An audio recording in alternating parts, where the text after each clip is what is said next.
Hi, this video is 3 more ways to get happy. Last week I did one on 3 ways to get happy, which included friends and family, having a purpose in life, and physical health. If you're interested in those 3 ways, go back to last Friday's video.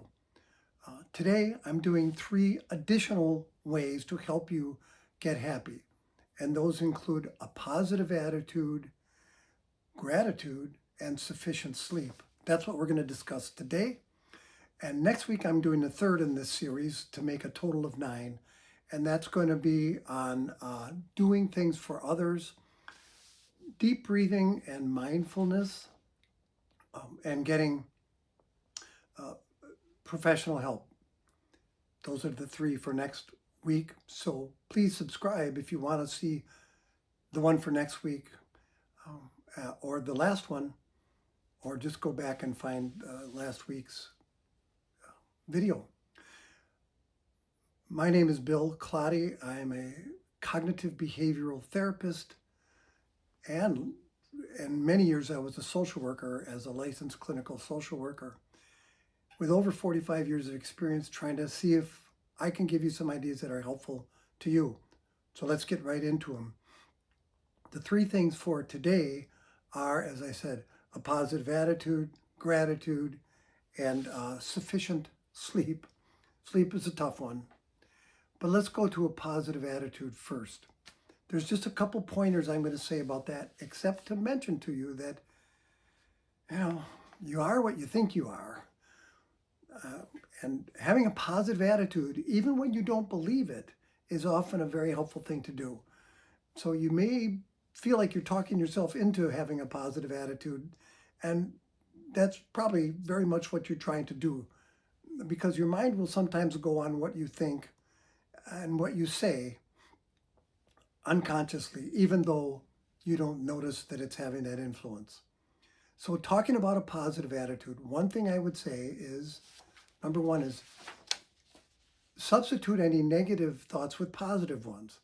If you're saying, what a crummy day, you can also say, well, it's better than 2 days ago when it was really lousy and rainy.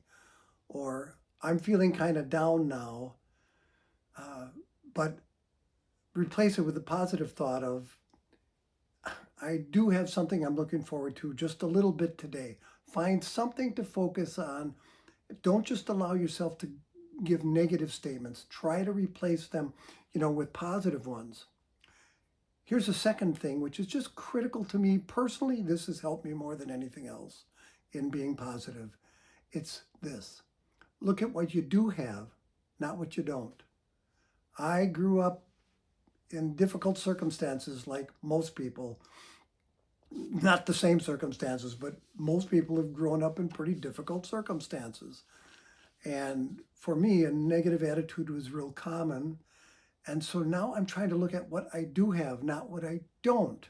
If I think, I don't have enough money, well, it can think, well, I probably do have enough. I'm getting by.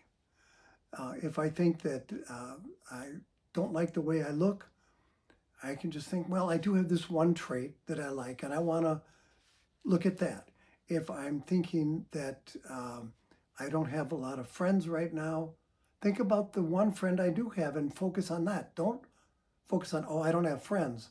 Focus on, oh, I have one good friend and 2 others that have been really helpful to me. Focus on that, the positive, not the negative, because that doesn't help. Here's another little trick. I haven't seen this written or thought about before, but number 1 in this, the 3-1, don't compare yourself to other people. That's usually not going to help. Just have your own life. Try not to compare. And if you do compare yourself to other people, do not fall in this trap, which I think you're probably doing, is you're only comparing yourself to people who've done better. Oh, they have more money, or they have a better car, or they have a great family, or they're better looking, or they have a lot more friends on channels and communication than I do. But Don't just do that. It's not fair. You might be unconsciously comparing yourself to people who are doing better without comparing yourself to people who are struggling more. Think of other people in your social circle or in your family. Are there others that are having more struggles than you? In the community, do you ever see homeless folks? Do you see people who are arguing? Do you see people who don't seem to have many financial supports? Or people who are loud and obnoxious and you don't like that? If you're going to compare yourself to other people, compare yourself to people not doing as well also. Don't just compare yourself to people who are doing better. That's a real unhealthy thing to do. Gratitude is the second topic for today. It's really tied into the first one of being more positive. But gratitude is important. What you do with gratitude is you try to acknowledge to yourself or to others something that went well. If somebody gives you a compliment or does something for you, or you get a business deal that you wanted, or you get even a tiny raise, or you get a job when you didn't have one before, those are all positives. Be gracious for that. Gratitude. Have gratitude for what you're getting. That's really important. A second part of that is express that to other people. If somebody has done something nice for you or said something nice, show your gratitude. Just tell them you appreciate it. Say it out loud. They are not mind readers. They don't know what you're thinking unless you tell them. So express your gratitude to other people.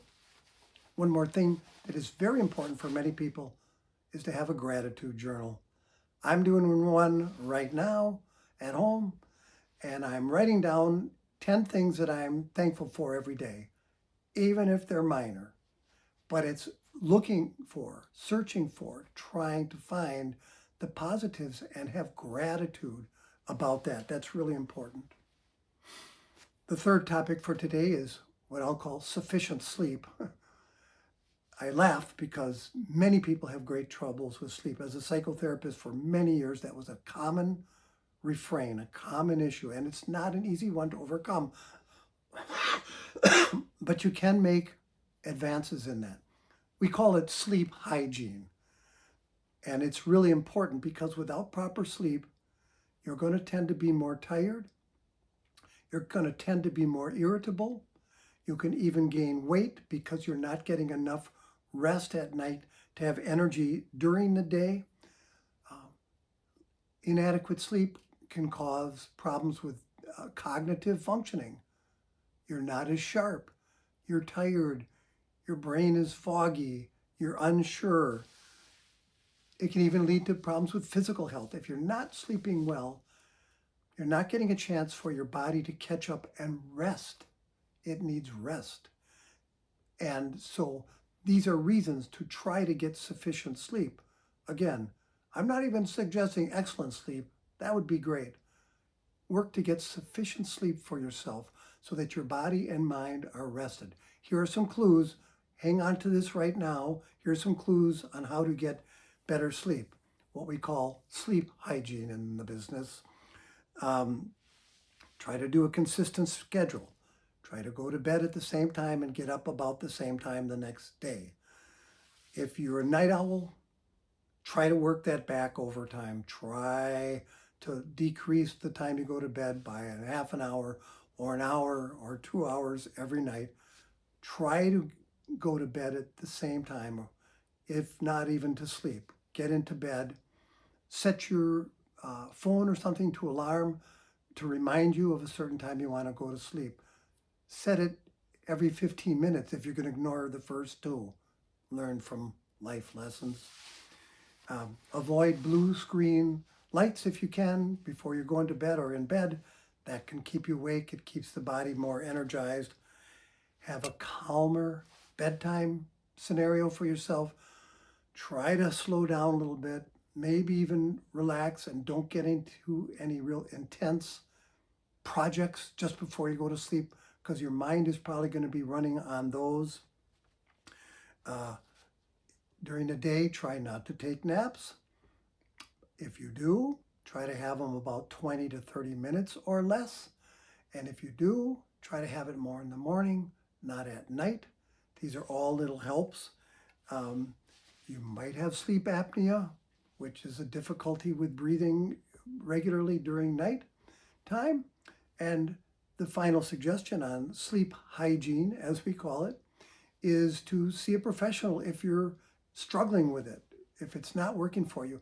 Even like a psychotherapist, a counselor, a mental health counselor, hopefully somebody with some experience in this issue of doing better with sleep. You can also get a professional sleep study to look at whether you might have interrupted breathing during the night, or if you are just in habits that are not helpful. A sleep study can be very helpful to you in figuring that out. So those are my suggestions for today. I hope you will subscribe and come back next week. We will be covering things to do for others, be mindful, and we're going to discuss deep breathing and a little more about how to seek professional help. I really hope this helps. If it does, do a thumbs up so others see it. Tell your friends, tell your enemies, tell somebody, tell yourself, subscribe, and we'll talk to you later. Thanks.